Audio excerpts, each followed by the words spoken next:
একটা সেকেন্ড আহা নাস্তা পানি করবো পাঁচটার সময় আমার আসা ছিল, তো আমি স্যার আরেকটা বিষয়, আপনি পশ্চিমবঙ্গে ভোটের প্রচারে যাচ্ছেন, কতটা আশাবাদী?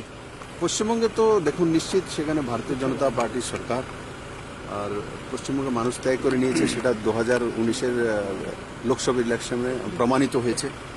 তো শুধু ভোটের দিনক্ষণ ঘোষণা করার বাকি রয়েছে, বাকি জনতা তৈরি আছে।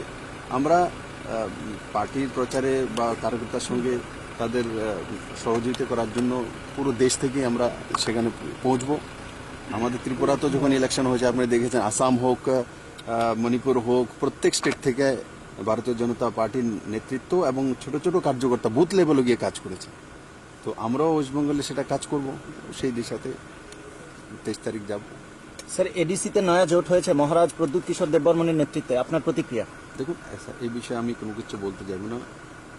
বিজেপি আইপিএফটি সরকার, এটা ডেভেলপমেন্টমুখী সরকার। প্রদ্যুৎ বাবু আমার বন্ধুস্থানীয় লোক, আর তার মধ্যে এমন নতুন কিছু নেই। আইপিএফটি সঙ্গে শুধু প্রদ্যুৎ বাবু ছিলেন, তো নতুন তো কোনো কিছু নেই। প্রদ্যুৎ বাবু এমনি তো আমার সঙ্গে একটা ব্যক্তিগত সম্পর্ক বা আমাদের সঙ্গে একটা পারিবারিক সম্পর্ক রয়েছে। বাকি যেটা ওই দিন আমি দেখেছি, আপনারাও দেখেছেন, প্রদ্যুৎ বাবু ওনাদের সঙ্গে জয়েন্ট প্রেস করেছেন, আর যা যা বলেছেন আপনাদের সামনেই বলেছে। তো সেই বিষয়ে আমার কোনো বলা উচিত নয়। আর তার মধ্যে নতুন কোনো কিছুই নাই। তার জন্য সিপিএম বা কংগ্রেস অন্য কাউ খুশি হওয়ার কোনো দরকার নেই। স্যার বিজেপি কি আইপিএফটি কে জোটে রাখবে, যে 23-এর পর তারা বিজেপির বিরুদ্ধে নির্বাচনে প্রতিদ্বন্দ্বিতা করবে? দেখো প্রসেনজিৎ, বিজেপি জোটে রাখবে না রাখবে সেটা যদি আমাদের একটা সিস্টেম আছে, নেতৃত্ব আছে। ভারতীয় জনতা পার্টি এবং আইপিএফটির যেটা সরকার রয়েছে সেটা ইলেকশনের আগে অ্যালায়েন্স, এবং সেটা কন্টিনিউ আমাদের সঙ্গে চলছে এবং আগামী দিনও চলবে এবং লম্বা সময় চলবে।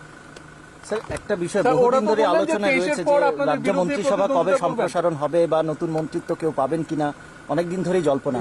আপনি মুখ্যমন্ত্রী, আপনি কিভাবে গোটা বিষয়টা দেখছেন? ওটা আমাদের একটা ডিসিপ্লিন পার্টি আছে, যেটা আমাকে বলার, যেটা আমার দায়িত্ব সেটা আমি পালন করি।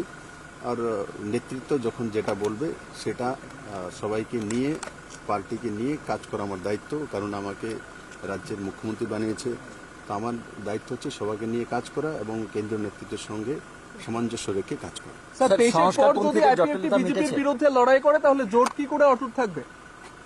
কোন 23 তো বহু দূরে আছে। না, ওরা বলছে তো সাধারণ নির্বাচনে আপনাদের বিরুদ্ধে করবে। ও আপনার কাছ থেকে আমি শুনলাম, আমাকে বলেন। সাংবাদিক সম্মেলনে বলেছে। আমাকে তো বলেনি। Thank you very much.